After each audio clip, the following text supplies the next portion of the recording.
Yugigo osabedo ka kelo negi achiedh nade achiel kuom gen wito customer mosabedo ka dhi e chirono mar timo ohala ka bende koro giwacho ni gisabedo ka gikwalo lal matamre gi nono. Kweli Sibani hapa kuna kero kabisa la uchafu.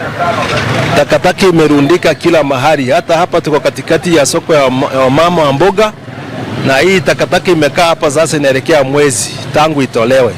So sisi kama wafanyabiashara hapa tunaona ni kero sababu kiangalia kwa maduka ni uchafu. Wacho ni Yugigo mosabedo ka dhi mbele kod apongo chirni mopogore opogore boma Hispania osabedo ka kelo negi achiedh nade machalo dung matamre gi nono gino mosabedo ka riembo customer ka bende koro giwacho gima kamago ne owe kuondego mag timo ohala e kindego matend kaunti ma Migori ne dhi mbele kod chenro mar rito ler mar alwora ma ibomano. Chenro no ma bende ne oting'o chodho Yugigo kawuok e mitaro ka bende wich ne owil kodgi kuondego ma ji osabedo ka dhi mbele kod timo ohala. Ila sasa tatizo hawajaweka wafanyakazi wa kutoa uchafu. Wafanyakazi tulionao hapa ni wakusanya ushuru na wale vijana tunaita enforcement. Kwa hivyo tulikuwa tunasema sisi kama wafanyabiashara wa maduka ama wafanyabiashara kwa jumla hatuwezi kata hata hizo license ama tukate ushuru kwa mama mboga hapa kama hawajatoa hizi taka, na tuwe na watu wa kufanya hiyo kazi kila mara, sio kutuma kwa mara moja. Migosi Samuel Kiboi man jatend ohala go e boma Hispania ne oseyo tend kaunti ma Migori kuom gino ma bende ne owacho ni gisabedo ka gimbeko tol ahinya to e maino no mar rito ler mar alwora e bombe ma opogore opogore e kaunti ma Migori. Gino ma omiyo ler mar alwora e bombego osabedo ka ombemore piny ka bende ne owacho ni ka okalo kuom Yugigo ma osabedo ka medore e bombe ma opogore opogore e kaunti ma Migori, jo ohala ma opogore opogore osabedo ka dhi mbele kod ayudo tumo ma opogore opogore kinde ma bende gidhi mbele kod ohala kaka nyaldiema. Hizo wamejaa kwenye hizi takataka na hizo inzi zinaamka zinaenda kwenye mboga wa mama. So wamama wanachukua mboga wanaleta sokoni, hawawezi kuuza. Nataka kuongea kuhusu county government, ni waombe kwamba hili swala ni lenu ambalo mnapaswa kuliangalia, maana hawa mama nyinyi ndio mnakata ushuru kwa hawa mama. Hawa mama nateseka. Hatutakubali wafe na kipindupindu tukiona. Jo ohala go machalo kaka Mogendi Seia ma bende ne ochiwore kaka achiel kuom jogo ma otelo mbele rito ler mar alwora e boma Hispania ne oseyo tend kaunti ma Migori ka bende ne owacho ni rem mar tend kaunti ma Migori mar rito ler mar alwora e boma ma Hispania osamiyo jo ohala ma opogore opogore mawuok alwora no osabedo ka dar kawuok e chiro no ma Hispania kendo osabedo ka donjo e piny mar Tanzania ma bende okiewo koda Kenya kama bende gisabedo ka gidhi mbele koda timo ohandgi ma opogore opogore ka bende gini ne owacho ni gino mabendo sabedo ka thiro dongruok ma e piny Kenya kendo sabedo ka gero piny Tanzania. Gino moko ningo beni sirikal ma e piny Kenya ningo beni ne atimore. Tutaenda Kihancha tutoe uchafu, tutaenda Kigonga tutoe uchafu. Kwa hii miezi 18 ambayo imebaki tumeamua tumsaidie kufanya kazi huyu governor kwa sababu ameshindwa kufanya kazi. Wamama hawezi kukaa kwenye uchafu. Jo hala mai boma ni Hispania koro ne okwayo tend kaunti ma Migori ahinya to tend migawo no ma osabedo ka ochung' ne rito ler mar alwora e kaunti ma Migori ni mana kaka nigi sang'awo malo rito ler mar alwora e bombe ma opogore opogore e kaunti ma Migori. Gimed mana tweyo kanda kendo gidhi mbele koda neno ni ler mar alwora e bombe ma opogore opogore ahinya to kuondego ma jo ohala osabedo ka dhi mbele koda timo ohandgi obi oting' malo kaka yorno mar neno ni lwasi no mar jo ohala ma osabedo ka dhi mbele kod ohandgi ma opogore opogore e kaunti ma Migori obi oting' malo. Peter Ologi, Dala TV, Migori. Sasa naomba mtutolee uchafu kwa hii soko.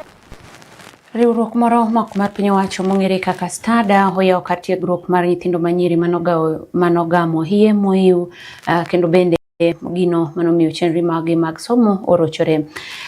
Maeni en chenro ma ochaki e gwengego ma Kabonyo Kanyagwale kaunti ni ma Kisumu ka bende jata maduong' mar riwruogno eno Mikai Patricia oyango ni maeni kata oyango ni maeni eyo makende mar neno ni rowerego eko manyirigo obedo kod yot mar gero ngimagi e tielo machielo kendo kata obedo ni weche mag yiemoyo ne oserocho yoregi magweko mag somo.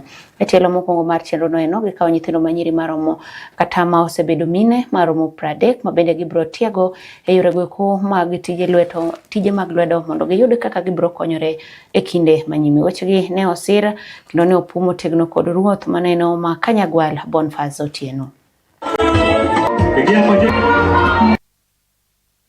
Wan kae kawuono mondo wa launch branch mar Ogenya IDP camp. So ne wachako program mar Young Mothers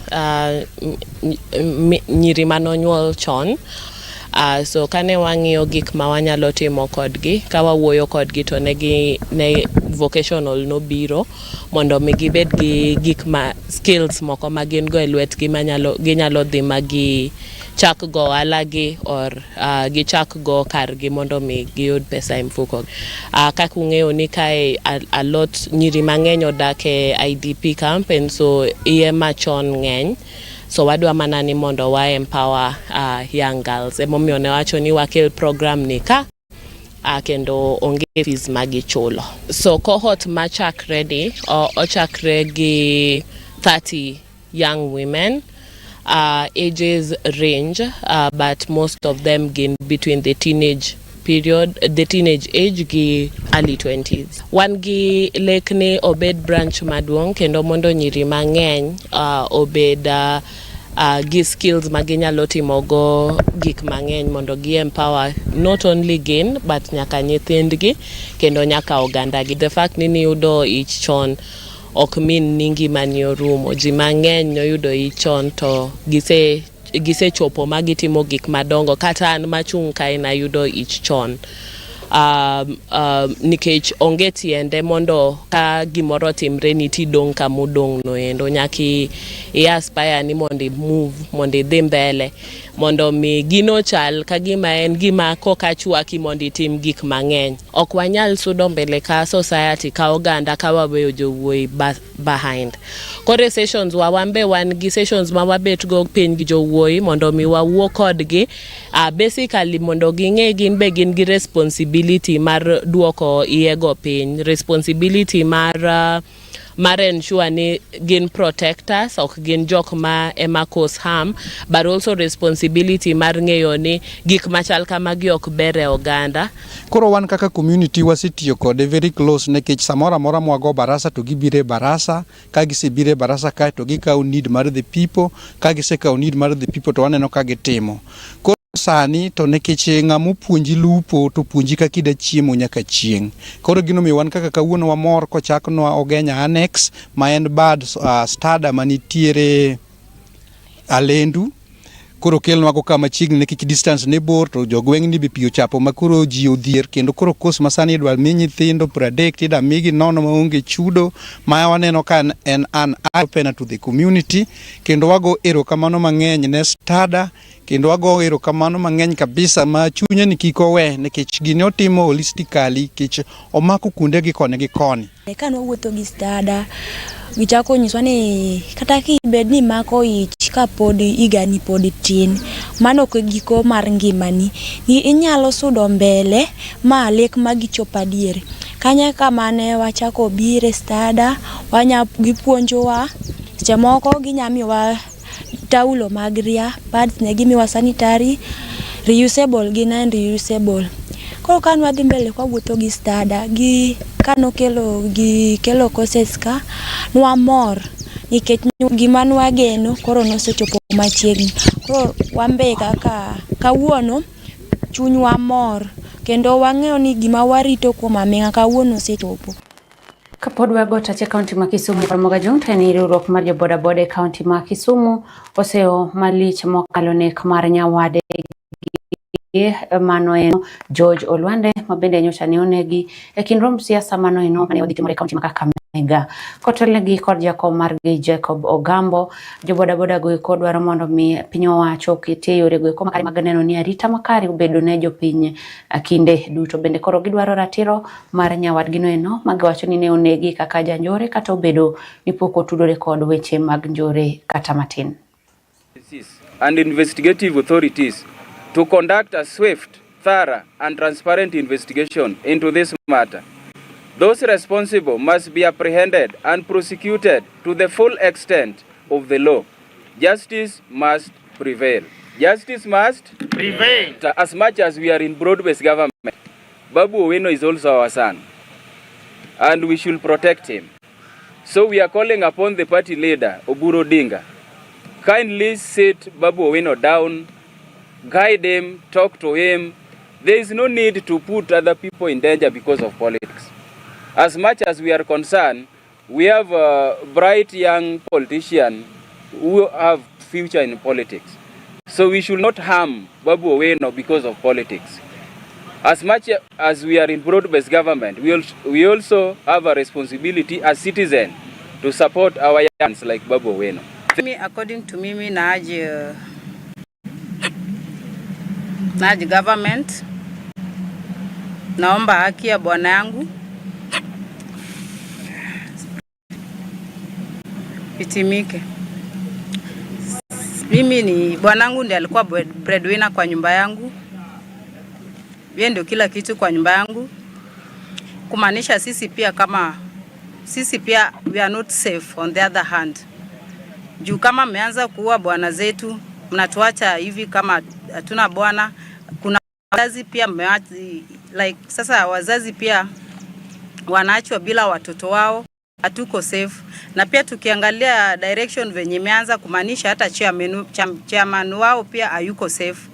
So mimi nataka kuaje PS wetu angalie hii maneno, ashughulike. Tunataka justice. We really need this justice. Tunataka kujua wenye waliua, wenye wako behind this story. He was a boda guy during the day and a bouncer at night. So I don't think if you can call somebody like that, somebody with those characters, a thief or maybe a criminal, because he was a hardworking Kenyan, riding the boda at day and sometimes at night and performing club functions as a bouncer. Is the protection of our life, is the protection of our property, and this issue of lawlessness that is actually we are losing, the government is losing the game. They are losing the game to this lawlessness. This is not acceptable, it is not allowed, and is a warning to the government to act decisively irrespective of who commit the crime. Irrespective of who commit the crime. Is that not all in order? So we must ensure that all of us, I urge you to remain peaceful. You have remained peaceful, and I believe at the end of maybe this week or maybe something positive will come out. Is that not so? Ka wasudo nyime nyakwara magajo kende county ma Migori twaido ni kinde makweth mar ODM maneno mar Linda Ground chano mar timo limbe mare giko jumani ni county no eno ma Migori. Jodongo mago iko mawuok county ma Migori okwayo ganda makono mondo miyo bio nyakwe kinde duto kinde mag romba siasa no eno. Jodongo eko bendo ywak malich ahinya kaluwore kod pogruok masani nenore kinde jotelo ma Kaluo, pogruok mabende neno ahinya to tok nindo mar maneno gai mar ODM mosenindo Raila Amolo Odinga. Giwacho ni pogruok makamane miyo ogandni mamoko kendo se oganda Luo mabende nyalo kelo pek margi mar yie mar tiyo kodwa kaka oganda kata tiyo kod oganda Luo gino eno ma bende giwacho ni en wichkuot maduong' ahinya. Jodongo goeko koro dwaro mar mondo mi oganda ma Kaluo ketkwe kambende gisiemo wang' jotelo ma osebedo kod timo mar tiyo aritha kod rowere roche rombe mag siasa mag jowetegi ka koro gikwayo rowere mondo mi bende koro bedie mariek kendo motang' kendo giyie mar mondo mi kik ti kod aritha kod josiasa inyayo tulo e rombe mag siasa mag josiasa mamoko.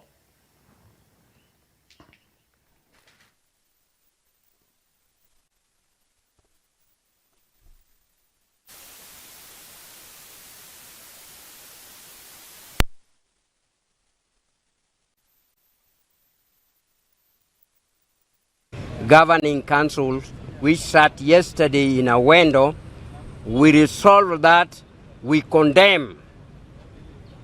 hereby condemn in the strongest term the continuity of political violence in Migori County over leadership struggle. To all our elected leaders and nominated in any political organization to desist from any derogatory which would automatically tantamount to the obstruction of justice. Let peace prevail in our county for the purpose of development. Stop using our children / youth for the purpose of violence leading to loss of lives. Create job opportunities for the youth.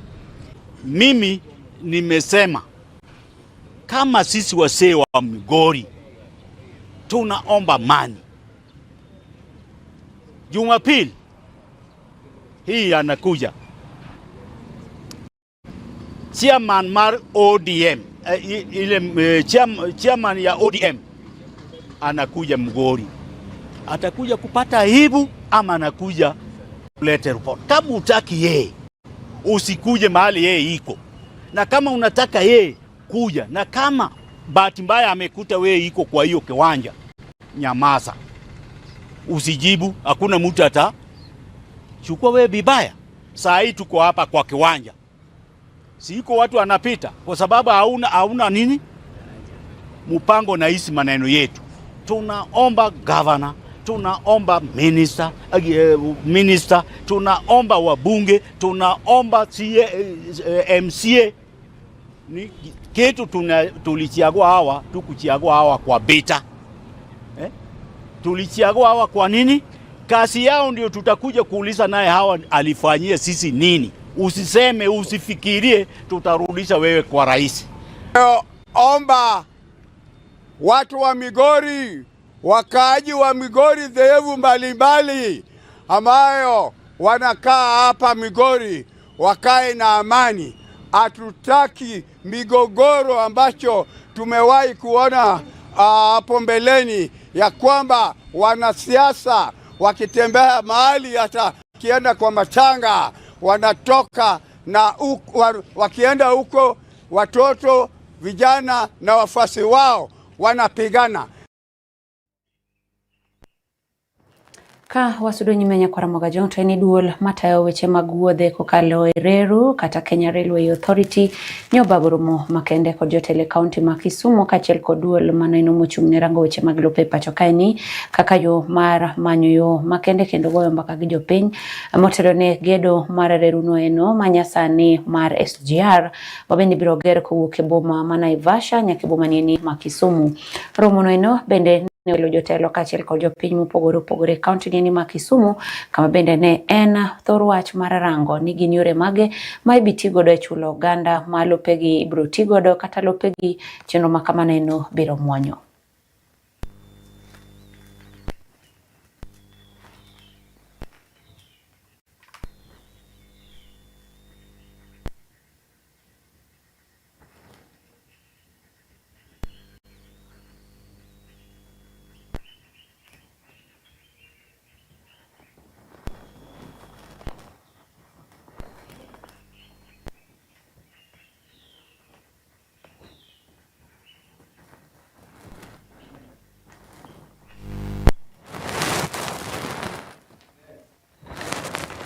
Ka wasudo nyime nyakwara Ramoga Jonto ni jatend piny owacho mapacho kaeni moluor Laktar William Ruto okwedo kwethno eno mabalo kod piny owacho mosiko lieko ni onge dongruok moro amora ma osetimo ne oganda jo Kenya pacho kaeni.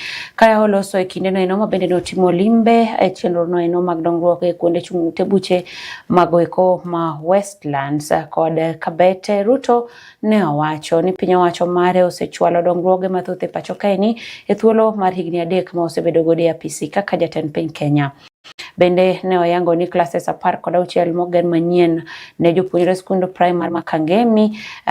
Bende owacho ni gin moko kuom chenro ma oseta kod piny owacho mare kama oyango ni obiro timo mathoth mar neno ni dongruoge mathoth ochopo ne oganda e pacho kaeni kapok siasa ochakore ne hikruok mar yiero ma higa manyien.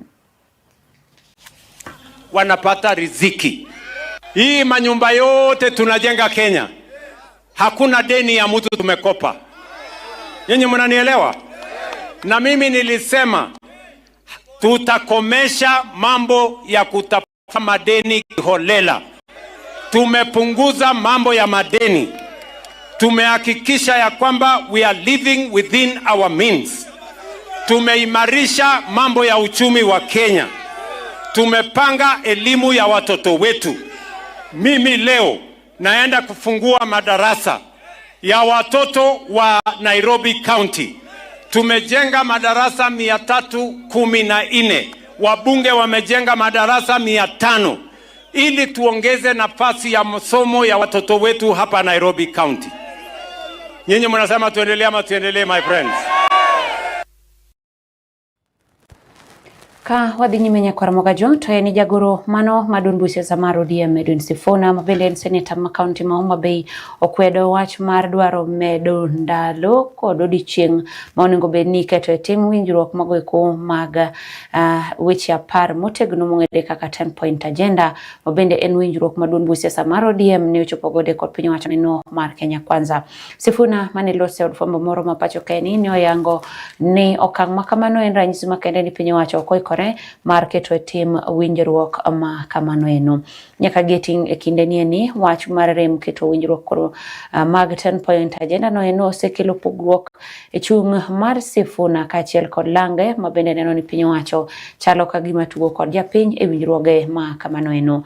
Winjruok ma kamaeni ne oketi e kind jatend piny Kenya Laktar William Ruto kaachiel kod maneno gai madun busia samar ODM osenindo Raila Amolo Odinga kaka yo mar ne duoko piny tulo mago mane muoche pacho kaeni kaluwore kod ng'ur magoeko mane bende japiny godo ne piny owacho maneno mar Kenya Kwanza. Bado tunawauliza hawa ndugu zetu ambao wako kwenye hii broadcast. Iwapo William Ruto anaweza kukiuka mkataba ambao umetiwa sahihi na Raila Odinga mwenyewe. Nyinyi mnatuambia mnataka kuanza mazungumzo tena muweke mkataba mwingine. Kama mtu hawezi kufuata mkataba mdogo kama huu, ni yapi ambayo mnafikiria mtasikizana na afuate? Haitawezekana. Sababu kwa hivyo mtu yeyote ambaye ana mahali anawaza anafikiria ati anaweza kuenda assign extension ya hii mkataba, lazima uende Bondo uchukue signature ya baba. Kaunti ma Nairobi Nyakwaromoga John to en duol mano mochung'ne kedo ne ratiro mag lakteche pacho kae ni KMPDU koro ni ochako chenro makende mar tiyo kod apisas mag obila e boma ma Nairobi timo pedha ne ute thieth magoeko ma kaunti no eno mamoko kuomgi okochopo rang'eny madwarore kama moko bende tiyo ataro mar chike magoeko moketi ne tayo ute thieth ma pacho kae ni. Okang' ma kamaeni biro bang' yangore ni nitiere ute mag thieth mathoth ahinya e boma no ma Nairobi matiyo ataro mar chik gino eno ma bende osemedo kelo inyruoge kaachiel kod lal mar ngima mag oganda e boma no ma Nairobi.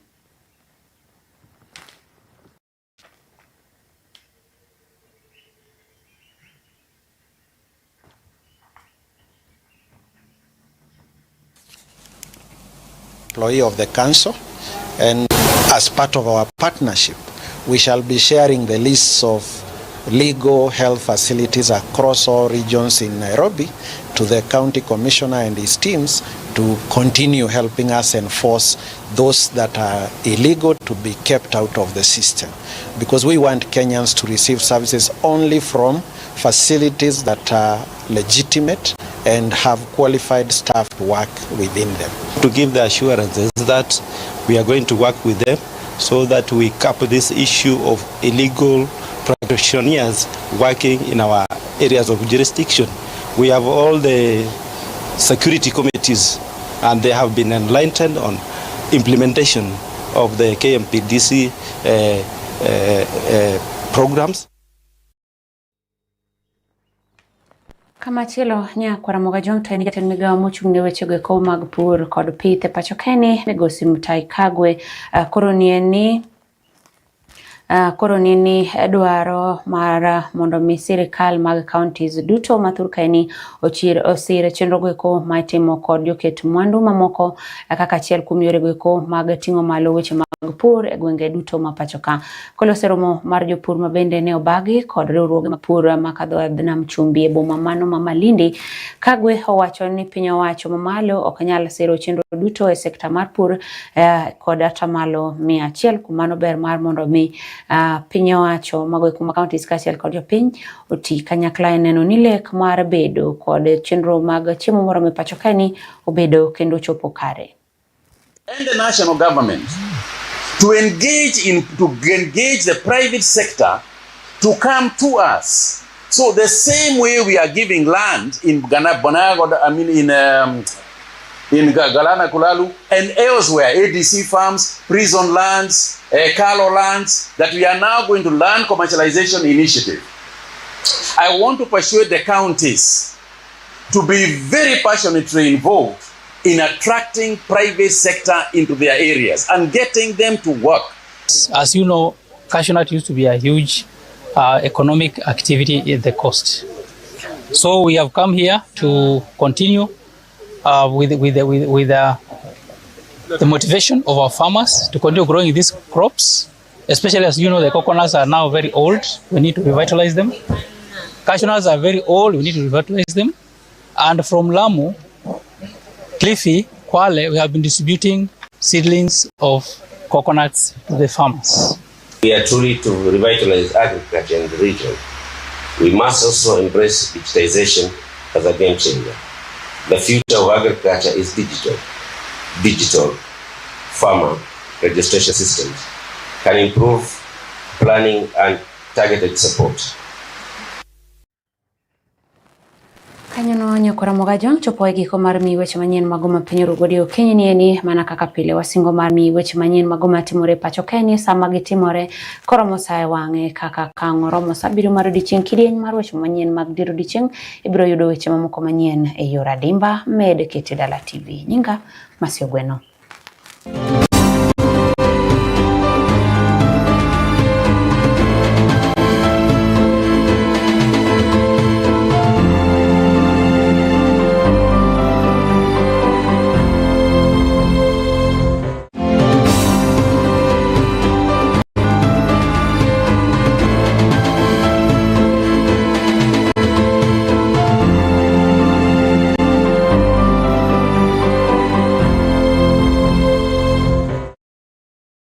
Dala ma idhi puodho deche ok tuo, puodho bende ok riambi. E chenro mar pur kod pith, wabiro kelo ni sigendni mag nend jopur, puonj mag pur kod pith, kaachiel gi sumo rieko e yore ma wanyalo nyonogo kech oko e kindwa. Tudri gi Lenza Ochieng, wuok tich ka wuok tich, chakre saa 2 otieno, mana e Dala TV.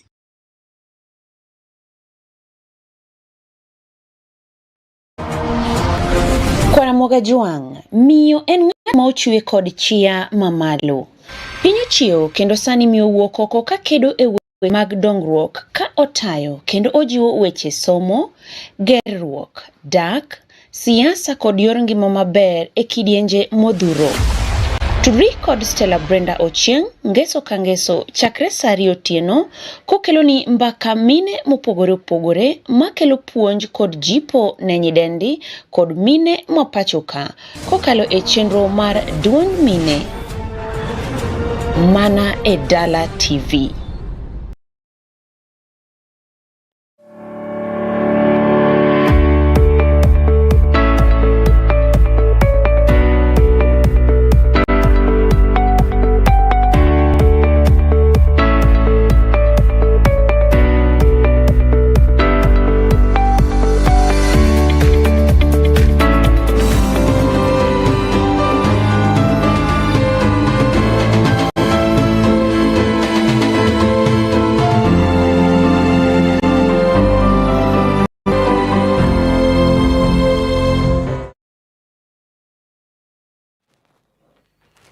Machigni nya Kwaramoga Juang en kidieny mar rango kaka lwasi chalo kinyi makawuono kata odiochieng' makawuono e gwenge wa makalu kaachiel kod maneno ma Nairobi wacha kod kaunti mano ma Kisumu nya Kwaramoga Juang. E kaunti mano ma Kisumu kawuono kang'ite malo dhidho nyaka degrees 26 kolor piny lore degrees 19 ma bende ochung'e okinyi maneno masani. Chal lwasi ni eni nya Kwaramoga Juang wayudo kanyo ni lwasi en maneno mathothne do mar boche polo kata kamano gi kinde ni eni nyaka orom kanyeno saa 3 mar nyango wan kod lwasi mar boche polo koromo saa 3 kanyo eno kadhi nyaka orom kanyeno saa 8 mar dichieng' obiro bedo kod lwasi mar boche polo kaachiel kod chieng' saa 9 ma midhiambo nya Kwaramoga Juang saa 10 saa 11 saa 12 saa 2 saa 3 saa 4 saa 5 mar otieno obiro bedo kawan kod kodhego eko kodhego biro yweyo saa 6 diwuor gi saa 7 koromo saa 8 saa 9 saa 10 Kogwen nya Kwaramoga Juang obiro chako bedo kendo kanyeno kod kodhe manyiso ni odiochieng' makiny samoro kinyi nyalo bedo machala kaka ne ochalo chieng' wuok tich koro ikrine mano eno Kodhego eko kata kamano Nyakwaramogo Ajwang' ok gibi bedo mago eko ma inyal kete rapim. Bende wayudo ni yamo dhi fute kilomita 5 kuom saa ka saa ka humidity to ni malo e atamalo 91. Mano nyiso ni kodhe pod nitiere e kaunti ni ma Kisumu. Kwa dhi e kaunti ma Homa Bay Nyakwaramogo Ajwang' gimbe kang' liet idho malo kawuono idhe degrees 26 kolor piny olore degrees 19 ma bende ochung' okinyi mano masani. Thothne en lwasi mano mar boche polo. Bende wayudo kanyo eno Nyakwaramogo Ajwang' atimo mos macha motelo ne lwasi ma kaunti ma Homa Bay. Wang'i anena lwasi e kaunti mano eno ma Kisumu. Mwasomo motelo cha lwasi mano ma Homa Bay. We wang'i ma Kisumu kawuono. Odiochieng' ma kawuono Nyakwaramogo Ajwang' Kisumu liet dhi idho malo degrees 26. Kama bende kolor piny to olore degrees 19. Lwasi ma Kisumu chal mana ka gima dhi chalo kod mano eno ma Homa Bay ma bende waneno kanyo ka ang' ne chako bedo kod kodhe kanyo eno mar seche mag saa 9 ma midhiambo. Mano kaka na Kisumu chalo bende. Wanene wadhi kaunti eno ma Migori. Kaunti ma Migori Nyakwaramogo Ajwang' waseneno kanyo eno ka oganda ma Migori ywak ka koro gin e Kaluka wang' gine mag kungo bedo kod midhiero mano mar ohula kaluwore ni aora Migori opong' kendo ong'ok Nyakwaramogo Ajwang'. Kawuono ni e kaunti ma Migori kang' lieto seche gi eki Nyakwaramogo Ajwang' sama walose ni koth chwe e kaunti ma Migori saa 1 koth dhi chwe e kaunti ma Migori saa 3 pod bro bedo ni koth chwe e kaunti ma Migori.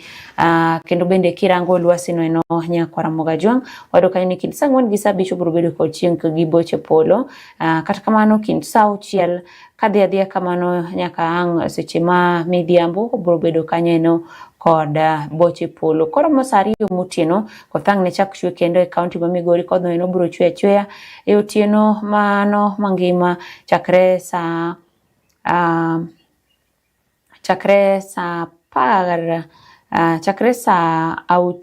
mar otieno kendo obro dhi adhiya kamano eno nyaka kiny saa 1 mar okinyi. Kodhe pek yawa ma Migori ka in but aora to inyalo sudo mabor kata inyalo koro manyo kama ijotie nikech kodhe gi kiburore kendo bende giburore e rang'iny mamalo. King'iyo kawuono ni kodhe madhi chwe Migori go kodhi kawo atamalo 50 ma kodhe madhi chwe pacho kae ni mangima humidity ni malo ya atamalo 90 kama bende yamo ang' ne bed ni futo e kilomita 6 kanyo eno Nyakwaramogo Ajwang'. Modhi bedo ni futo e kilomita 6 kuom saa ka saa mano e kaka lwasi chalo Migori. Kodhe ng'eny Migori Nyakwaramogo Ajwang' kupo ni dwa wuok Kisumu kaka tiwuok e tung' piny ka idhi Migori ikrini kodhe nitiere nyakorom saa 3 mar onyango. Seche ma midhiambo bende gibro bedo chiegni kod koth e otieno mangima. Kumano ikri mar kodhe go eko ka in japiny mano eno mantiere kaunti mano eno ma Migori. Waringo adhi e kaunti ma Siaya kawuono ni Nyakwaramogo Ajwang' luongo ni Siaya Kababa. Oganda wa Siaya Kababa kawuono mae kaka lwasi chalo negi yamo liet kuidho malo idho degrees 26 kolor piny olore degrees 18 ma bende ochung'e kod okinyi mano masani. E thulni wan kod boche polo kata kamano koromo saa 2 mar okinyi wabro bedo kanyo kod lwasi mano mar koth. Toke kanyo bro kawo yweyo matin kata kamano koromo saa 4 mar onyango bro bedo kanyo kod kodhe ma bro bedo kanyo kod mila polo.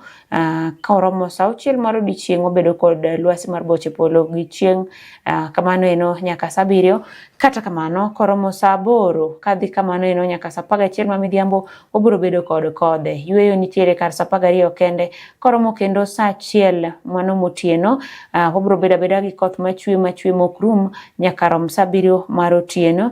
Kendo kanyo eno koth bro ywe kind saa 8 gi saa 9 mar otieno. Koromo saa 10 Kogwen saa 11 gi saa 12 makiny nyaka saa 1 okinyi makiny oganda wa e kaunti ma Siaya ubro bedo ka un kod koth. Koro ma nyiso ni ber itimo ikruok kwa sani nyaka kar kiny saa 1 mano mokinyi. Kodhe nitiere kendo gin kodhe mang'eny ahinya. E kodhe gi eki wayudo ni biro chopo 20% ma kodhe ma biro chopo pacho kae ni, kama bende wayudo kanyo ni yamo dhi futo e kilomita 8 kuom saa ka saa, kama bende humidity ni mali 86%. Mano eno e county mano ma Siaya. Ka wadhi e county mano ma Nairobi, nyakwara Mogajwang, awinjo ka jomoko luongo ni buore kabwana. Kabwana koni akia ni bwana mane ma Nairobi. Sharif nyisa ni mabwana ng'eny Nairobi to gionge wegi, gen mar ng'ata. Koro buore kabwana koni eni odiochieng' ma kawuono oganda mantiere Nairobi, nyakwara Mogajwang biro bedo kanyo eno ka nitiere kod lwasi mathothne en mano mar boche polo e odiochieng' mangima kawuono nyaka rom kanyo eno saa 9. Bende wayudo kanyo ni lwasi no eno kang' liet idho malo idho nyaka degrees 23 kolor piny olore degrees maromo 16 ma ochung'ie kod sani. Chale lwasi ni koromo saa 10 ma midhiambo, nyakwara Mogajwang ka in e county ma Nairobi kod alwora mare. Kodhe biro chako chwe saa 10 ma midhiambo, kodhe go biro dhi kamano eno nyaka rom saa 3 mar otieno. Kendo bende wayudo kanyo eno ni koromo saa 4 koth biro chok matin, kata kamano koromo saa 5 saa 6 saa 7 mar otieno pod biro bedo kod kodhe machwe. Ka ngoromo kendo saa 10 ma Kogwen, saa 11 saa 12 saa 1 Nairobi pod biro bedo kane gi kodhe. Kuom mano ka in japiny ma Nairobi, ikri mar mondo mi ing'e ni kodhe nitiere kawuono kochakore chaka saa 9. Koro kopo ni tiji en miwuok e saa 9 no eno, kiwuok saa 9 to inyalo chopo chon, to kiwuok saa 10 to ibiro wuok ka koro koth ochakore. Koro kawuono bende inyalo ting'o fare ma extra nikech jo Nairobi un wang'eyo ni ka koth chwe to pesa bende nyaka chwe ka wuok ofuke mag nyakwara Mogajwang. Awagamo yweyo matin en saa 1 gi dakika 5. Waduogo kani rango boke ma pacho kaeni mekete Dala TV.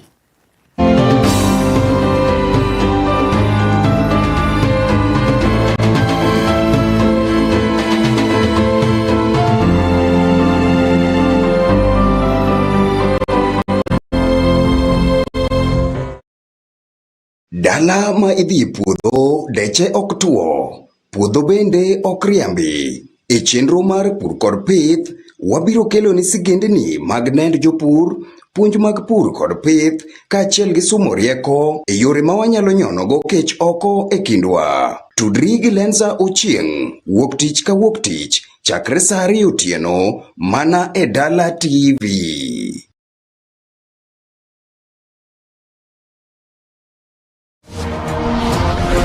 Nyakwara Mogajwang, miyo en ng'at ma ochwe kod chia mamalo. Piny ochiewo kendo sani miyo wuok oko ka kedo e weche mag dongruok ka otayo kendo ojiwo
Dala ma idhi e puodho deche ok tuo, puodho bende ok riambi. E chenro mar pur kod pith, wabiro kelo ni sigendni mag nend jopur, puonj mag pur kod pith, kaachiel gi sumo rieko e yore ma wanyalo nyonogo kech oko e kindwa. Tudri gi Lenza Ochieng', wuok tich ka wuok tich, chakre sa 2 otieno, mana e Dala TV.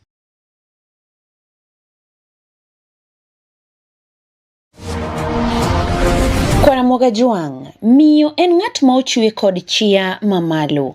Piny ochiewo kendo sani miyo wuok oko ka kedo e weche mag dongruok ka otayo kendo ojiwo weche somo, gerruok, dak, siasa kod yor ngima maber e kidienje modhuro. Tudri kod Stella Brenda Ochieng' ngeso ka ngeso chakre sa 2 otieno kokelo ni mbaka mine mopogore opogore makelo puonj kod jipo ne nyidendi kod mine mapachoka kokalo e chenro mar duond mine mana e Dala TV.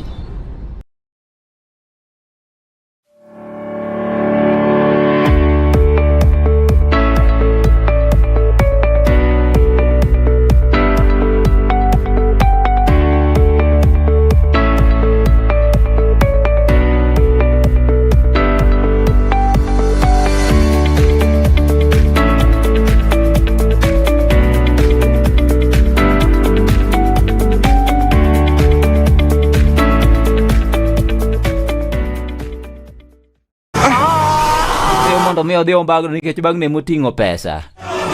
To ng'ene giluoro kuom ndalo 80. Ne omera dani ma bagna yaye. Kushika huyo dema ni makosa. Jaribu kusika kitu ingine lakini madam ni kikimule kwa temo mulo siya namna hii. Maja usijaribu. Yani kekite mulo nyako mindi.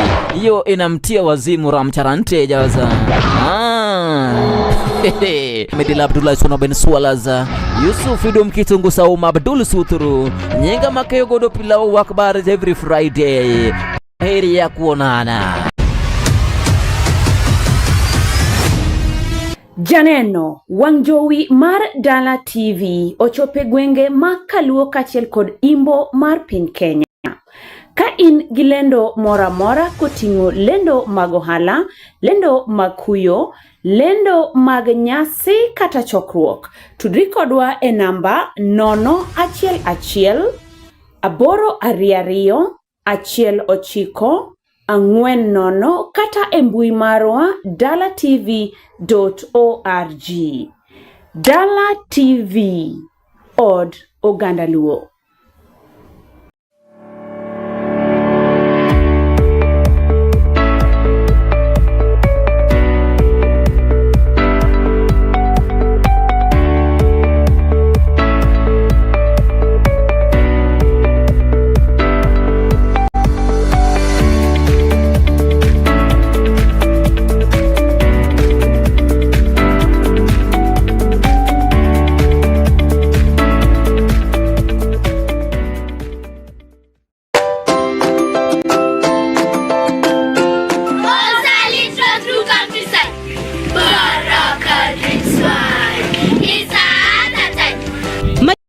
Kwara Mogajwang e chenro mar nyithind dala. E skunde mekwa, were marieny ka sulwe opong'o.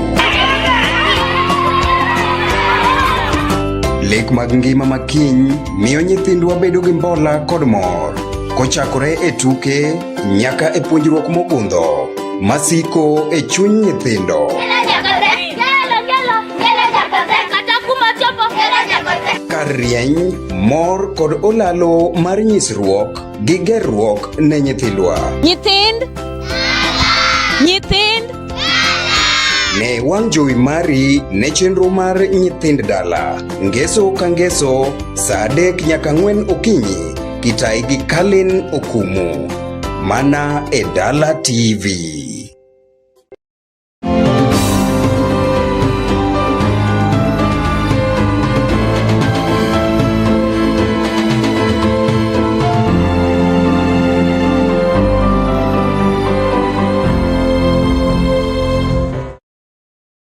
Dala ma idhi puodho deche ok tuo, puodho bende ok riambi. E chenro mar pur kod pith, wabiro kelo ni sigendni mag nend jopur, puonj mag pur kod pith, kaachiel gi sumo rieko e yore ma wanyalo nyonogo kech oko e kindwa. Tudri gi Lenza Ochieng, wuok tich ka wuok tich, chakre saa 2 otieno, mana e Dala TV.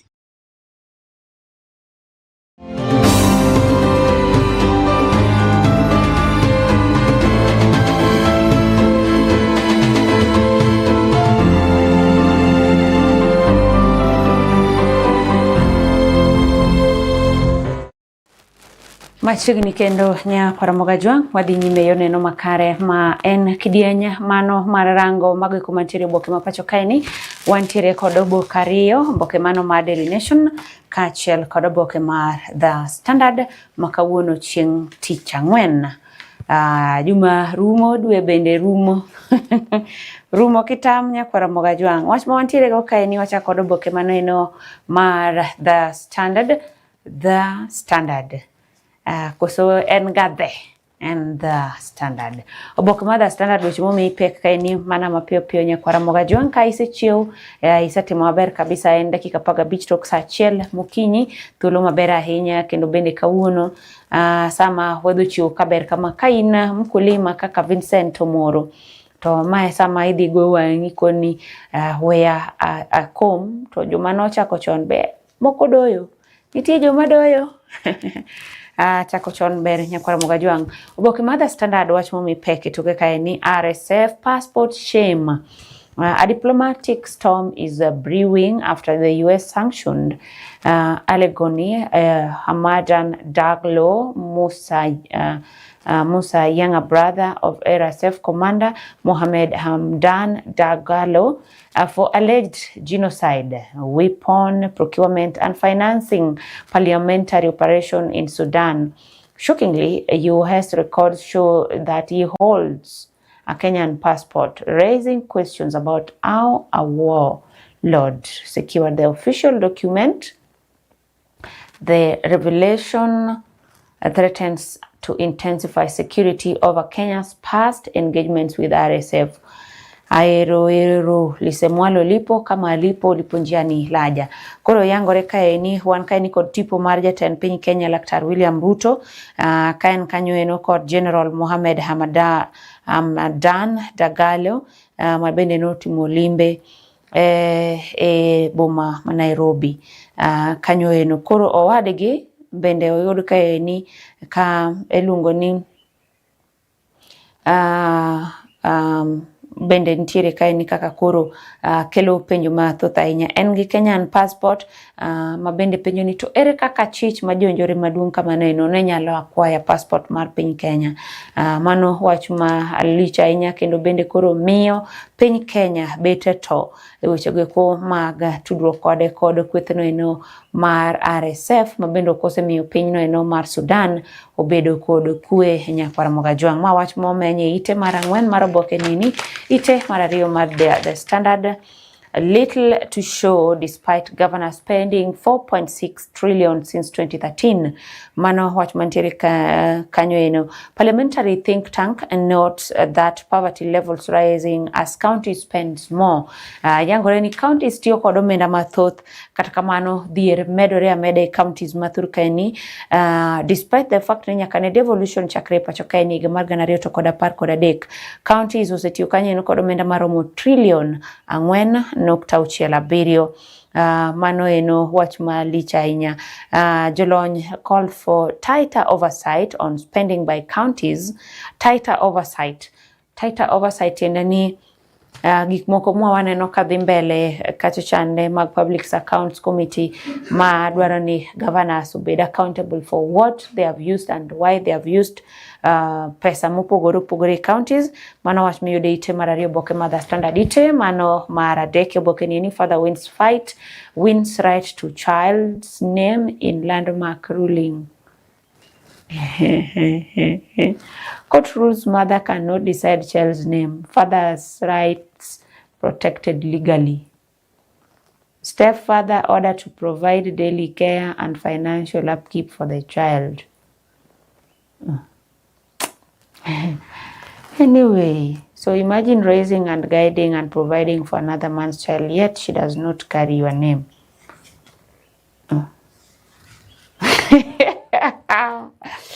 My year, Joe.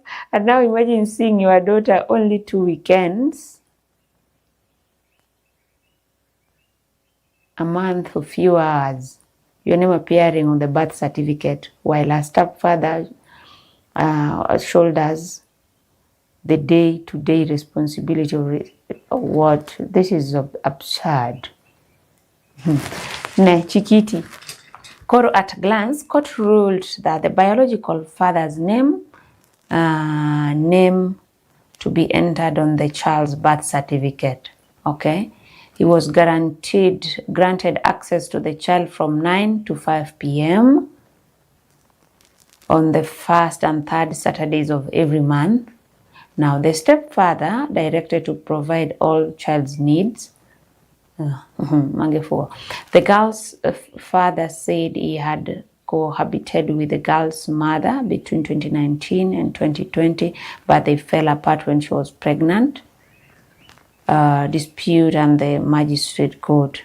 The girl's biological father sued the mother, alleging that she and her husband were unable to care for the child. Oroka, they are unable to care for the child. Why provide? Lakini who is this judge? Maureen Odero. Maureen Odero, what did you consider? This one, let me hold it. Ere kaka ngat mane onge, they fell apart, you left kaka jomoko eroga living. You left the WhatsApp group mar being there for the woman. She was emotionally tortured and no, jogi seche moko bende are not so sincere. Mara to kata na nyisini karaka unyathini no emi. I quit being the parent. En maninga mamiyo seche moko, he swallow the bitter pill. This ruling. Maureen, ni parango ya wanyathurwa. Gino toko mora. Bazu kati iwacho okomora. Okamor gingetuno. Officials mom as a Sudan RSF rebel leader found with Kenyan passport. Nitire kanyo eno kaka Sudan's Rapid Support Force Commander Mohamed Hamdan Daglo nigi passport mar piny Kenya in as much as nien ng'at mabende kusi kendo bende okdwa. It has emerged that Kenya immigration officials aided one Sudan's most powerful warlords to secure Kenyan passport to facilitate his movements internationally while evading existing sanctions. Piny Sudan no semi sanction mabende en achiel kuom pinjego moko rwaki joge e pinyno eno mar US, but now Kenya mane ogolne gik moko te. Kenya ne ogolne gigi ekini okoketne. Some actions nigi consequences. So me mara ngwen nyakwara Mogajwang yudo wachno eno nyakwara Mogajwang. Kasto United Opposition vows to block the sale of government entities. Nitire kanyo kaka kwethno eno mobile kod piny wacho umo egeni kata nade gibiro temo gengo uso mag mwandu magweko mag piny wacho koting'o nyaka uso mag shares mag piny wacho shares mag Safaricom ma piny wacho nitiere godo kata shares mag piny wacho kambi Safaricom. Lija goeko bende ne okwayo jopiny mondo mi ondikre kaka jogombulu kaka yo mar tieko telo mar agoko. Mano hoch mantiere kanyo eno nyakwara Mogajwang. Ite mano mar auchiel, parliamentary purge could alienate ODM from supporters. Oh yeah. MPs face wrath of parties for taking stands that are different from the party bosses. Nitiere kae ni kaka jodbura mabendo ka ochung' mopogore koda mano eno mar jotend bura no eno nyalo bedo ka yudore kama tek. Maeni wan gi jodbura ma Suba South my area MP, my home area MP. I have homes So Suba South MP Karoli Omondi en achiel kuom jogo eko, and then Kitutu Chache South MP Anthony Kibagendi. Jogi dipo ka oyudore e obadho mar Msumeno mar chama mar ODM. They don't want me to chair the CICO because I am going to oversight the general elections. They want me to rig the elections. That's why they don't want me in the committee. Manager Bura Masuba South Loso. Okay.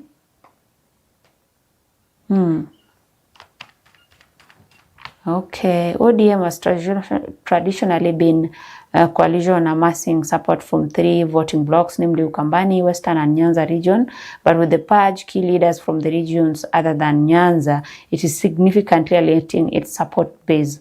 Malinda ground ni eni, chal kagima yumba nikech grounds mag ODM, odong koro managi ground ma Nyanza kende nikech Western chande bende nitiere kaka opogore en gi sere moke nyakwara Mogajwang.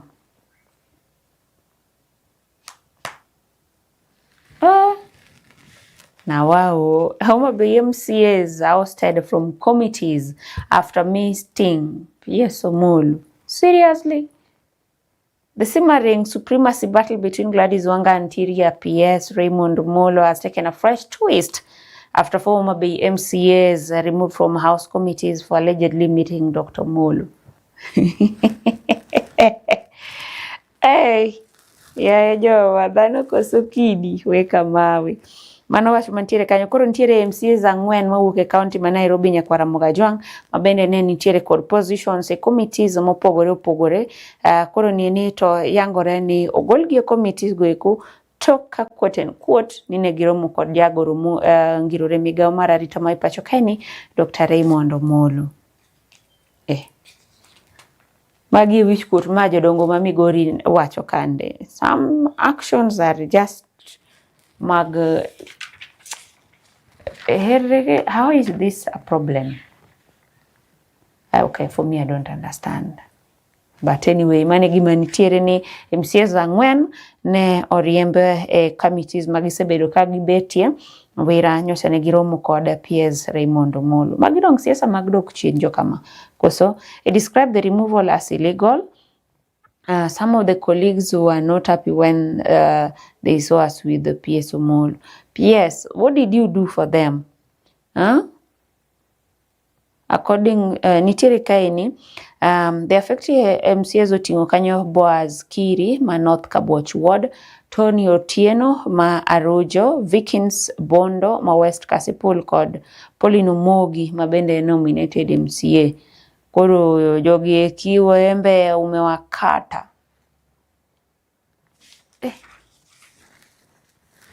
Wanasiasa hai. Gachagua claims to rattle South Rift leaders. Mano Enoka and Tirebo met.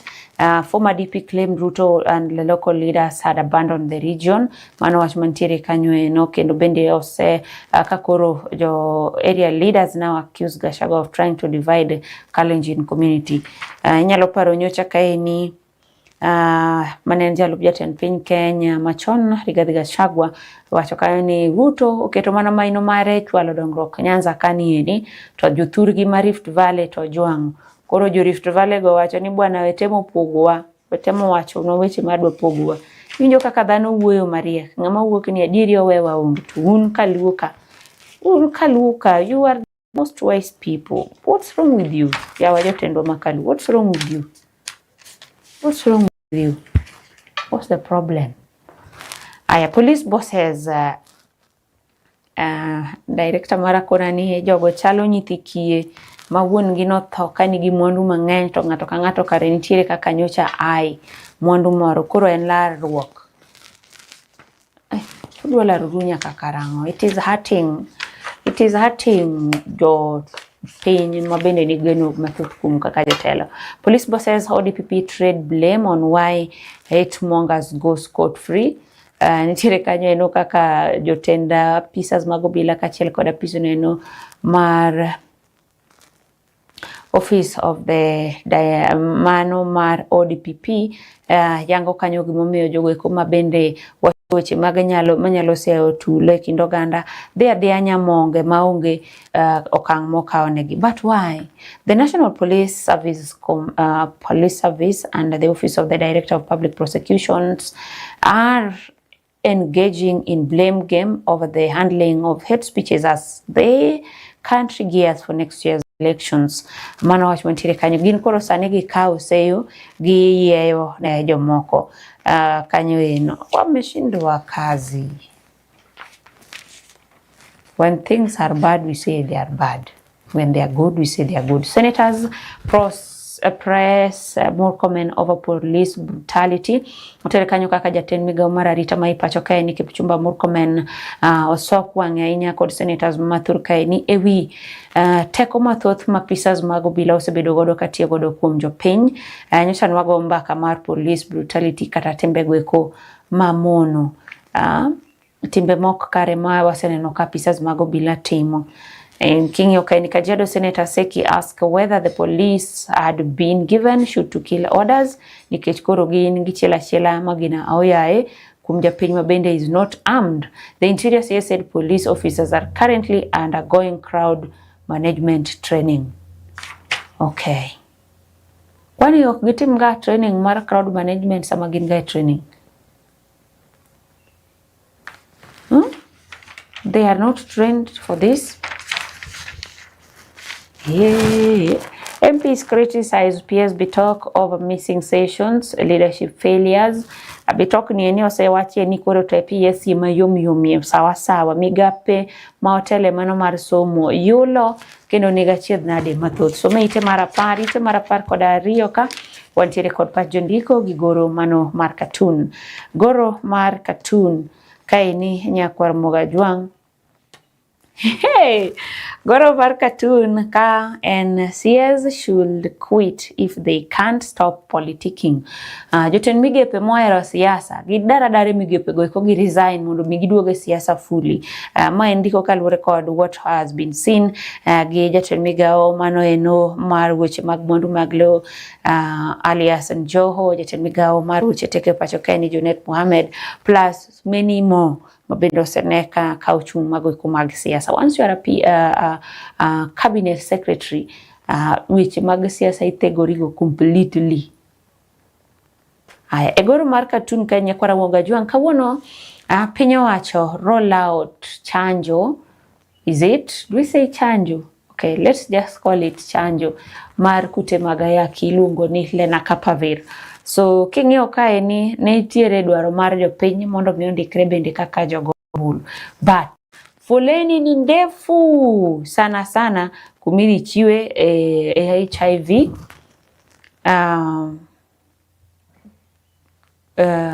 prevention drug, the HIV jab mano eno mar lenacapavir.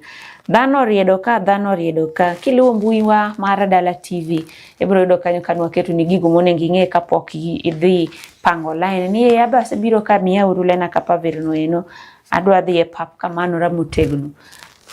Nyaka in gi gik monengo itim first and foremost nyaka ibed ni you are HIV negative and ka in ng'ama osebedo bende katiyo gi yedhego eko mamedo teko sama idwa bede achiel mano be nyaka disclose because lenacapavir is not a joke, nyalo yungo dendi proper kuponi yedhego isebedo kitiyo godo. So dhano riedo, dhano ng'iyore ka dhano koni bas koro mae sa king'iyo jok manie line madhi e injection yeni omera giriedo kae ni ma proper.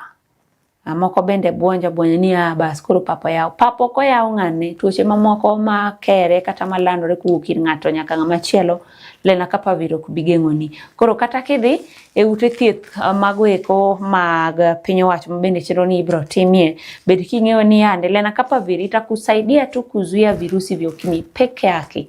Other than that mano bende onge, but sama idhi ne yadhe ni eni nitiere tablets ma ibro miyi kapok ochuoyi the jab to strengthen you and prepare you for the jab and bende nyaka bi pimi ka in gi non communicable diseases kaka cancer, kaka high blood pressure, to kod gik makamago eko. Ng'ama tiyo gi yedhe mag TB bende nyaka biyang mano eno kapok omi Lena Kapavid. So ena 1+1 kata ni bichuoi, hapana, nitiere terms and conditions that apply. Ite mar 13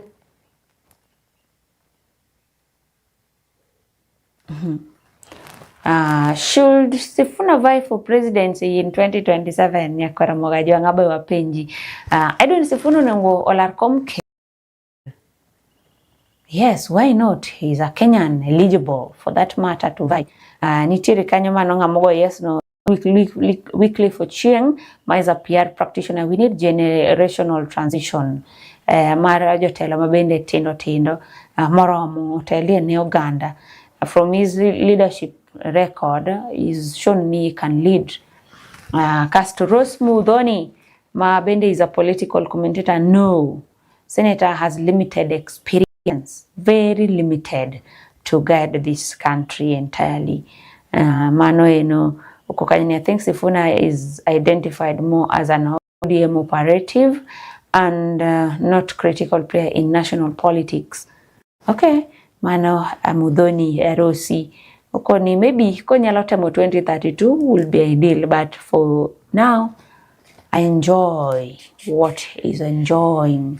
Okay, mano wach mantiere kanyo ite mano mar par kod ang'wen oboke mano mar The Standard. Nyakwara Mogajwang, why it won't be easy for Kenya to slay monster of corruption. Mano wach mantiere kanyo. Gimomiyo piny Kenya biro bedo kod peke nego kata tiko midhiro mar mibadhi pacho kaeni. Jandiko Githenya Kimari, ma is a political and economic analyst, yango kanyo gimomiyo weche mag mibadhi ok nyal tiek e pacho kaeni mayot. Kineno kanyo eno, it is really a big monster. Chalo yamo mar Nyakoi. Jomanie na mong'eyo yambo Nyakoi kaka chalo kochung' to bet matek ahinya. Kasto nitiere kaeni on matters democracy. Kavutha Mutuo ndiko kanyo ni the new LSK team must protect freedom of speech, ma is a constitutional right e pacho kaeni. Okeni kiwuoyo to mano ise timo moko ni kare kanisa. Watch, people should speak. The moment mangato keti ni okinyal wuoyo, mano ng'amage no progress, because there is no way we are going to progress matter mora if people can't speak. Nikech you are afraid ni kiwuoyo hidhi bedo ni nyono tie ng'ato. Ongea, usikike. Abinjoga ka radio moro e pacho ka iluongo ni Radio Jambo, sero ka ongea usikike. Japiny wuo mondo miwinji. Weche mantiere kowuok e pach josomo mopogore bende nitiere kaeni. African leaders must step up efforts to find solutions to the long-running conflict in DRC and Sudan. Mano weche mantiere kanyo eno. Dhano siko dara kwe onge.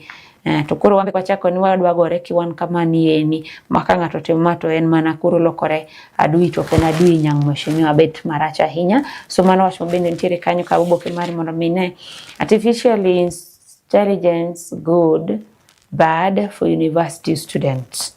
Mano wach mantiere kanyo yai miyo jo mbalariany bet mafuwo. Mano pach Mercie Mudheu Kanirongo University. Koni jo mbalariany gi onego bed ni tumia ring akili. Okay.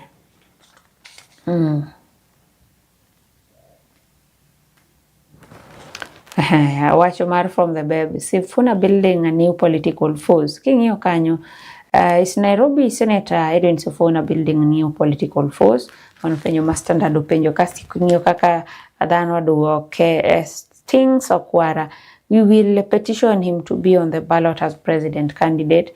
Kasto Sifuna is a movement, Oburu is a monument. Keep quiet. It is now very clear that Dr. William Ruto is winning his second term very early in the morning in an easy manner. Sifuna is just like a fire on newspaper.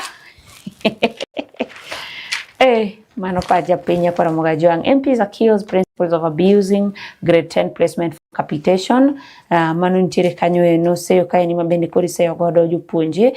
Madongo mag sikunde kaka koro chaya watch mar kaka skunde notimo placement ne jopuonjre ne wago mbaka kae ni kod mwalimu David Obwan, wachako goyo mbaka kae ni kod mwalimu Joshua Nyango, wachako goyo mbaka kae ni kod mwalimu John Onyango. Bende duto ne ose ahinya wach mane moko kuom jotend skunde okawo mar ni yoka jopuonjre dabal mar mondo mi skunde oyud capitation mapek, but nitiere other things ma samoro ok consider ne jopuonjre gi kata mana ne school. Mano wach mantiere kanyo. The principals complained that they had not been given an opportunity to participate in the transition process. We were strict, but at some point we allowed principal to walk with us through. Some were overzealous. Mano Professor Julius Bitoko luzo kanyo koni nwa yao papo yao dhano kuro ne yweka watimo this curriculum pathways kimiwa nyithindo. Mano ni kanyo eno oboke mabalang' mar the standard business nitiere kanyo ni temara par kod 9 Tale wants Turkana oil sale deal at risk over 22 billion tax claim. Mano kanyo eno wach mauta ma kata mo ma Turkana nini en gi weche mang'eny ahinya. Rang kanyo eno mondo ine mano ene weche mag taxation. Ibro yudo kanyo eno kisudo nyime e boke nini mano ma the standard one kanyo eno gilendo mowuok e county mano eno Mercie selection panel for the appointment of the members and secretary C of the Sia County Public Service Board. Mano eno wach mantiere kanyo eno Nyakwara Mogajwang. Some ite mano eno mar 23 mondo mine requirement for the appointments nitiere kanyo eno kaw mondo mine. Parni kawuone kidieny mar 3 bende wadwa ng'iyo achiel kuom ward mantiere county ma Siaya Township ward. Mheshimiwa Biro Tari nitiere kaka Arieto Ndiek wacho ni enough is enough. Adwaro kumbino eno 2027. Wadhigo kode mbaka kae ni koro mosario mar okinyi. Weche moko e pinje maoko en Nairobi, Nigeria paid Boko Haram a ransom for kidnapped pupils. So say koni Boko Haram kweth njore mosebedo ka sando jopiny ma Nigeria. Koro nochulo piny mar Nigeria mondo mi ochiw ransom, chiwo omenda mondo mi we jogi e thuolo.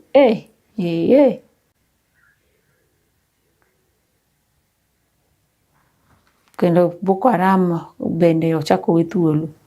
Part of the deal. The money was flown on a helicopter to Boko Haram, Sogwaza stronghold in northern eastern Borno state on the border within Cameroon, and delivered to Ali Ngulde, a militant commander in the area.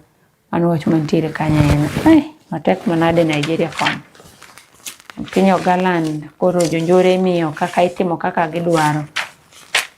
Anyway, magi miluongo ni desperate moments call for desperate actions.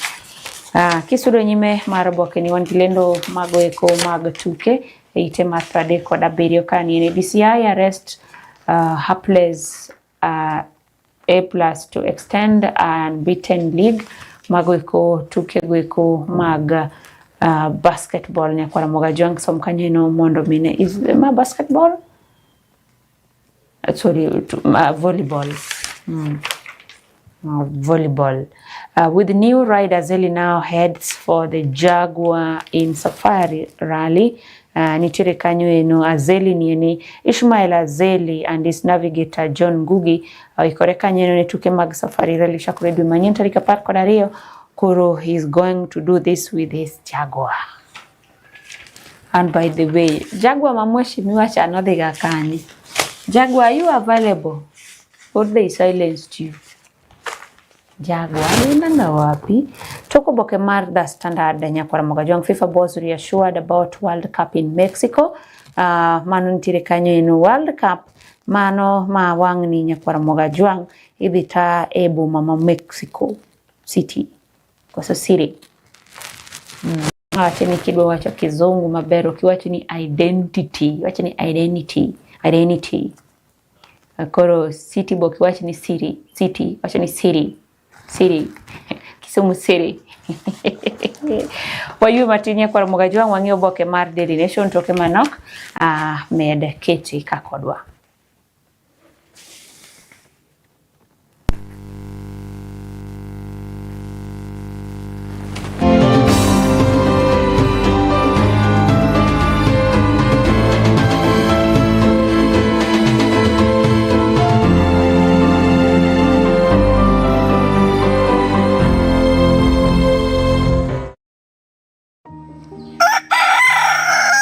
Gwen okok, kogwen nyiso ni piny oru. To ru piny ka ru piny kelo mbaka kata sigana manyien. Tudri kod Mercie Ogweno wuok tich nyaka tich abich kochakore saa 12 ma Kogwen nyaka saa 4 mar onyango. Ne weche manyien, chal mar kor lwasi, kaachiel kod twak manyiso dongruok e kor gwengewa kod piny Kenya mangima.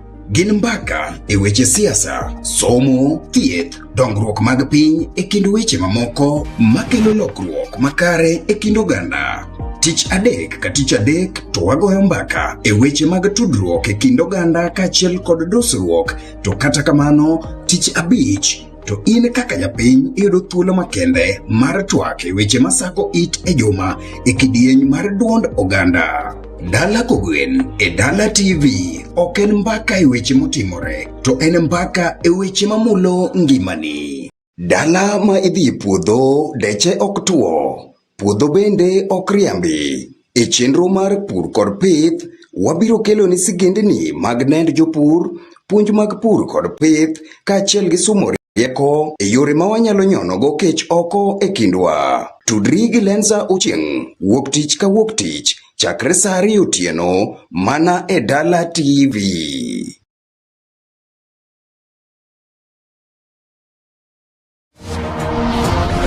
Kwana Mogajwang, miyo en ng'at ma ochwe kod chia mamalo. Piny ochiewo kendo sani miyo wuok oko ka kedo e weche mag dongruok ka otayo kendo ojiwo weche somo, gerruok, dak, siasa kod yor ngima maber e kidienje modhuro. Tudri kod Stella Brenda Ochieng, ngeso ka ngeso chakre saa 2 otieno kokelo ni mbaka mine mopogore opogore makelo puonj kod jipo ne nyidendi kod mine mapachoka kokalo e chenro mar duond mine mana e Dala TV. Mondo mi odhi ombagno nikech bagne moting'o pesa. To ng'ene giluoro kuom ndalo 80. Ne omera dani mabagna yaye. Kushika huyo dema ni makosa. Jaribu kusika kitu ingine lakini madam ni kikimule kwa temo mulo siya namna hii. Maja usijaribu. Yani kekite mulo nyako nindi. Iyo inamtia wazimu ramcharante jawaza. Medila Abdullah Sona Ben Swalaza, Yusuf Idom Kitungu Sauma Abdul Suturu, Nyega Makeo Godo Pilau Wakbar every Friday. Kwa heri ya kuonana. Mondo meo deo mbago nikech bagne muting'o pesa. To ng'ene giluoro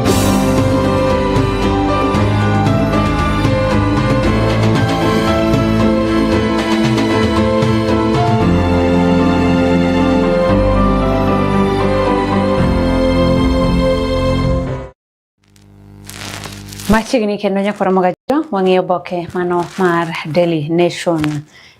Piny Kenya pile ka pile kaini wacho nang'o boke mar Daily Nation, mano mar Daily Nation, wan kanyo gi opposition Gusi Declaration, United Opposition Leaders Rigathi Gachagua, Kalonzo Musyoka and Fred Matiang'i vow to stick together and unseat Ruto and deliver change. Mano wach mani timara uchiel, wach momi pek kaini en weche go mag asoya, bribes to clear rogue doctors.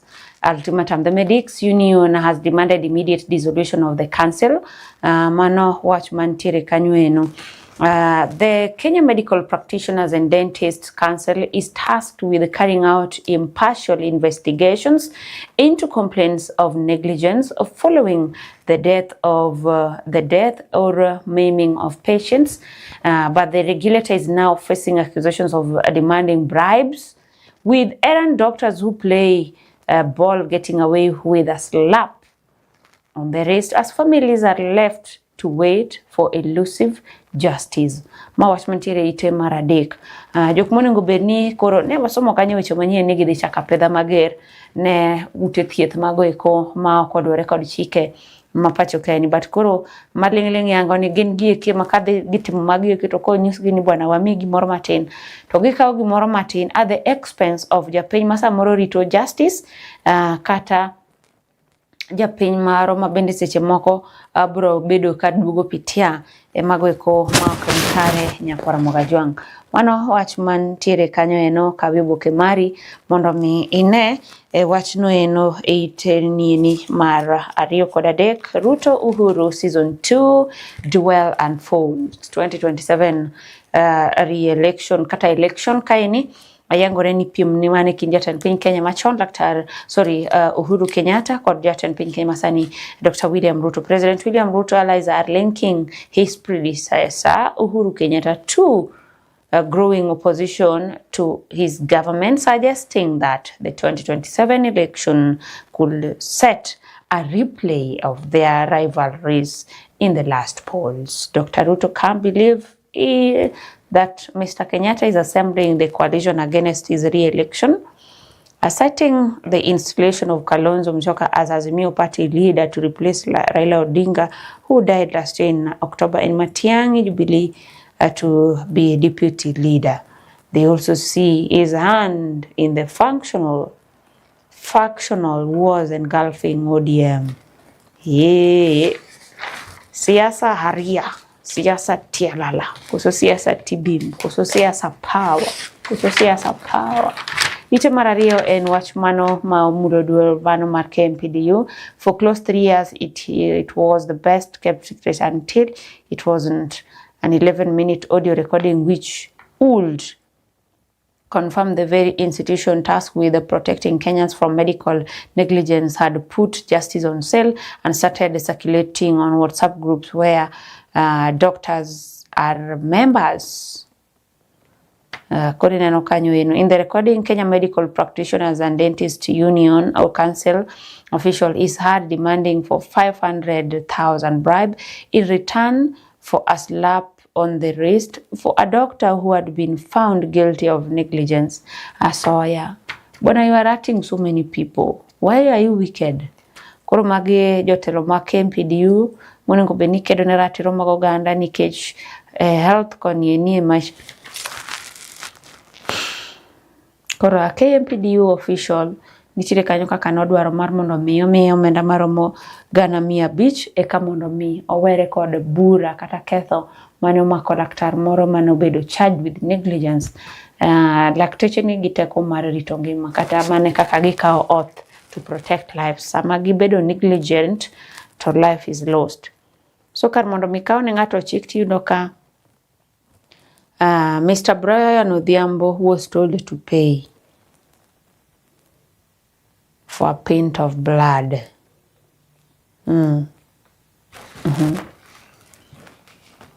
Okay, mawach maudhi nyake ite mara dakika eni nyakwara Mogajwang some mondo mine kanyo eno bro yode malongo ite mara Ogweno boke ma Daily Nation. Safety quality fears a school overflow while others are under-enrolled. Mano nitiri kanyo. National School sani odhogore sawa.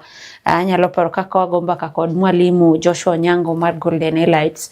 Ni there was a situation ma parent gimoro odhi ochuno mar mondo mi odar nyathi school kamano lunge. Kisa na maana nyithindo ng'eny, beds okoromo, idwaro ni moko ninde nyaka piny kapod imanyo how they are being settled.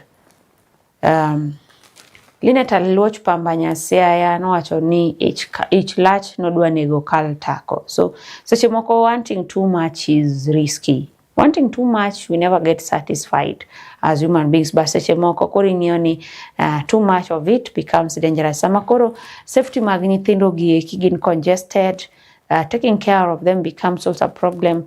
You cannot justify a situation where one school has 1,000 learners crammed into classrooms while another has just 10. Mano Julius Meli committee chairperson mano wacho mantiere kaeni kabiboke mari mondo mine.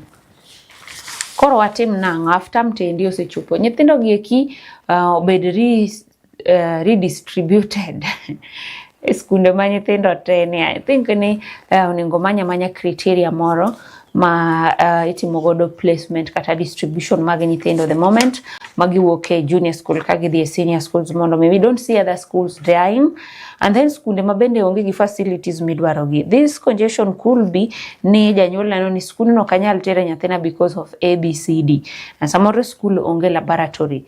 Gik midwaro mar mondo mitim kisomo mar CBC dwaro laboratories, labs. To ka gigi onge, it means ni nyathino dhi e somo ma kayiem, and a parent wa bende dwaro value for their money will do it to see ni nyathini school mano maber. But maber no be baka koro ging'eny magi overwhelm nyaka jopuonj, it also becomes a challenge. Gini onego ng'i mang'eny ma next time placement mag jo grade 9 madhi timo penji ganini, what we are seeing now with the pioneers mag grade 10 okonego bedie hopefully. And next now print national exams locally, mano wach mantiere kanyo eno. Penj madongo wa pacho kae ni koro sani bedo printed e pacho kae ni, kwani chon ne gibedo printed kanyo. Okay, so basic education bitoko wacho kanyo eno ni penj kata dur mochung ne set of penj e pacho kae ni koro bro timo kanyo eno chenro gi e pacho kae. So they were doing it outside. Amara, we are so corrupt mpaka we even fear ourselves. Kibet butu ja Kenya to ipara ni odhi corrupt in which way?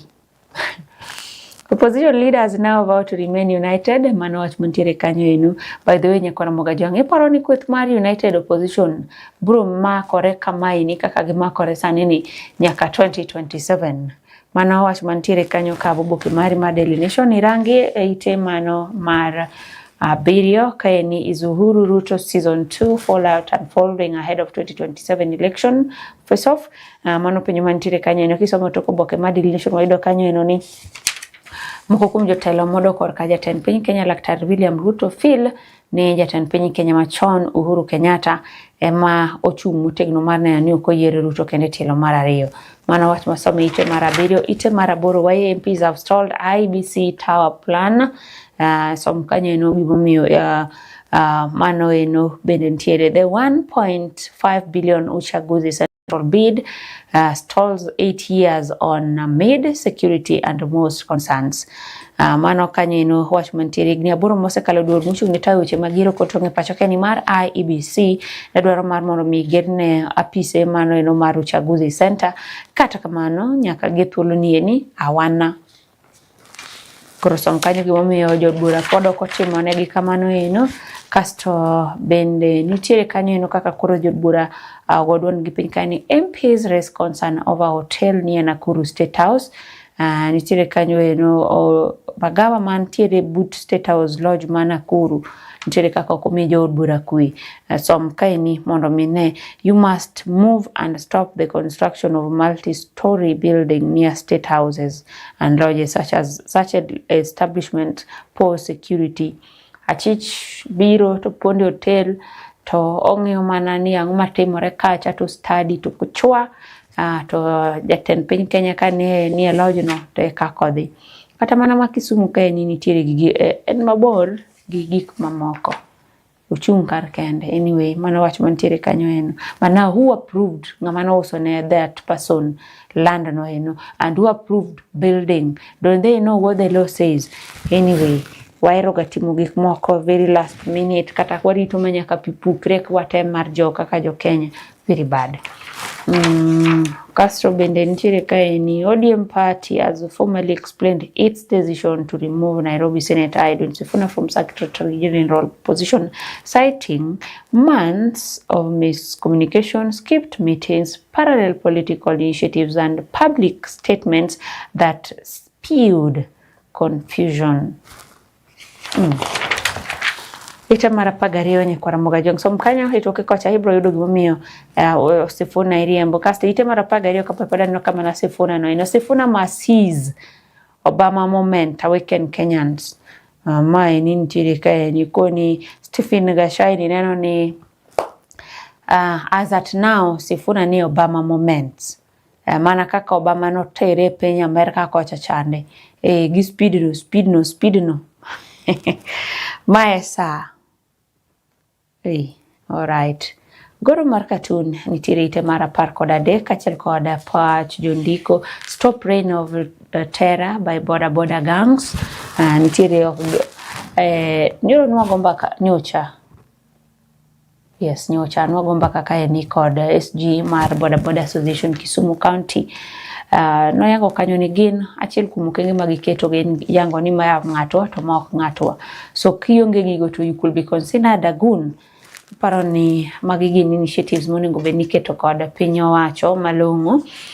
Kasto e goro mano mar Katun aneno kanyo ka bende wane nam ODM nie nam to nam mar ODM ni yie obarore, yie kobarore diere nam to nitiere kuma bede overloaded omera. Yie ni bedo overloaded kuma ene loaded no entiere kanyo eno kod Oburu Odinga, Daktari, Governor Masea, Governor Mahoma Bay, Gladys Wanga, Junet Mohamed, Wilbaro Benjamin go kanyo eno, wantiere kanyo eno gi Jalango, wantiere kanyo eno kod Governor Mombasa, nitiere kanyo eno gen gi Bathoreny, gidhi, kasto kore ka nitiere kaka yeno kambo barore no, Sifuna odong kende, go away. Nitiere kaka jogo kowe dhi mabor chalo kaka sigand Yohane Muma. Kasto bende nitiere kanyo king'iyo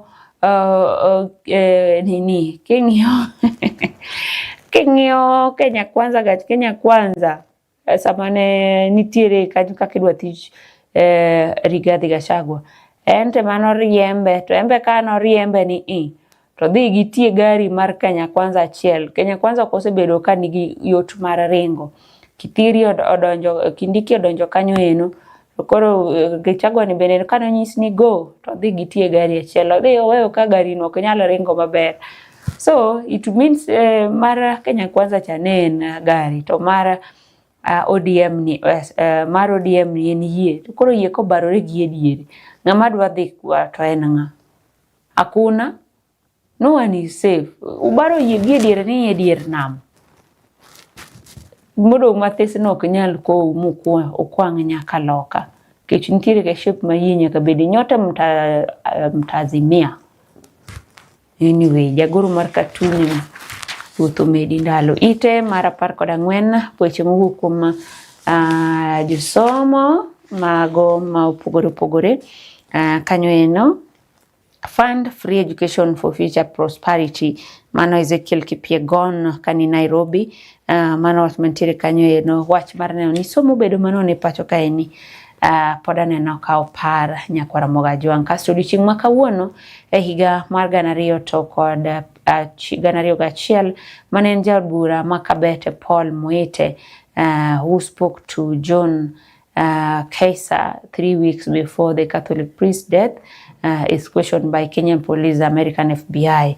Mantiere kanyo ni wuoyo kode kasto to.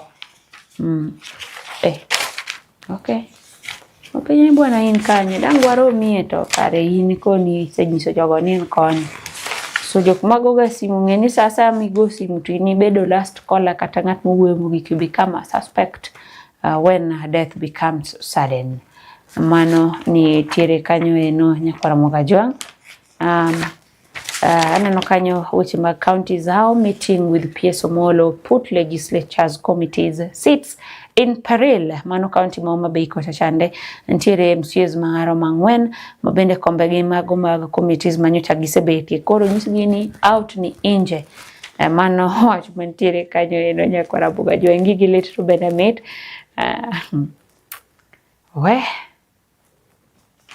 PS Omolo katamba gombo romo kodi jatelo. It's like ni romo kodi ni en chal mana ka gima en gima lich ahinya.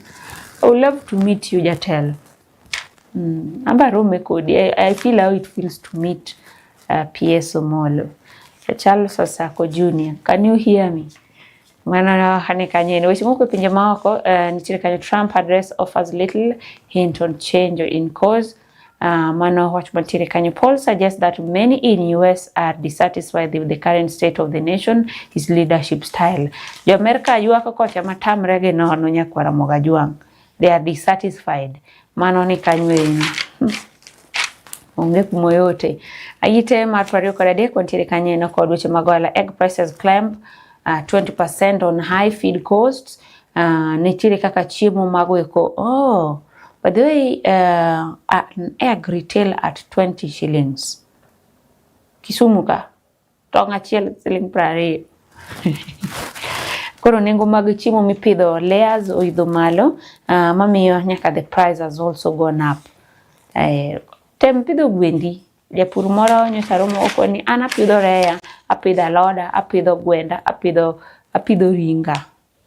Pidha ka in gi nyalo mar timo kamano, pidha biro konyi e ywak mang'eny ni weche tuke nitiere ite mar 30 kanyo ino nyakwar Mogajwang. Gitonga ends KDF long wait for Kenya Open shoot title.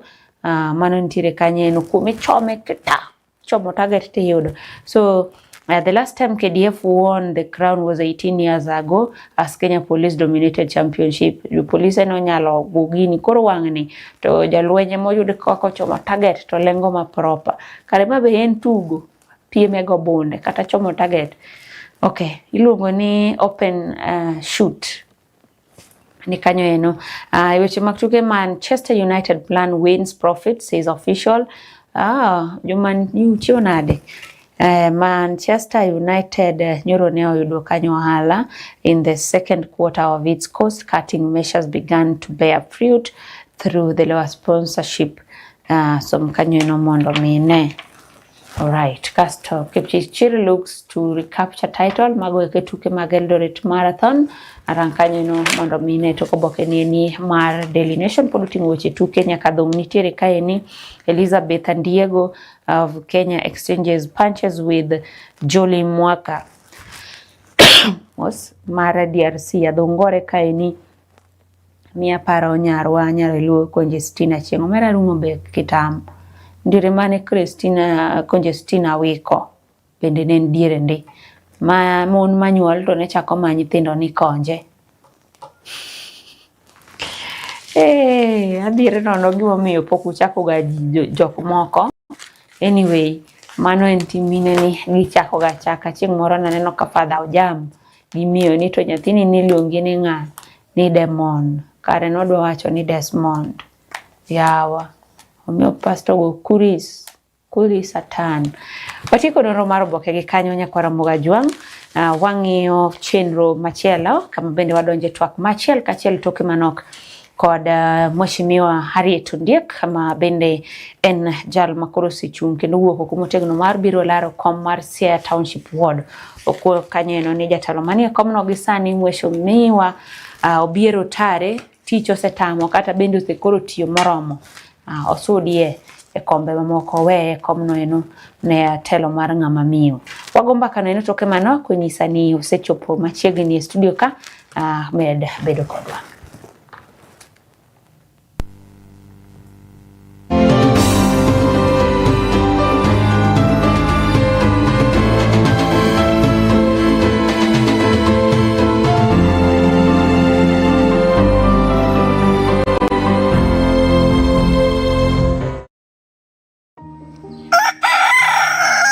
Gwen okok, Kogwen nyiso ni piny oru.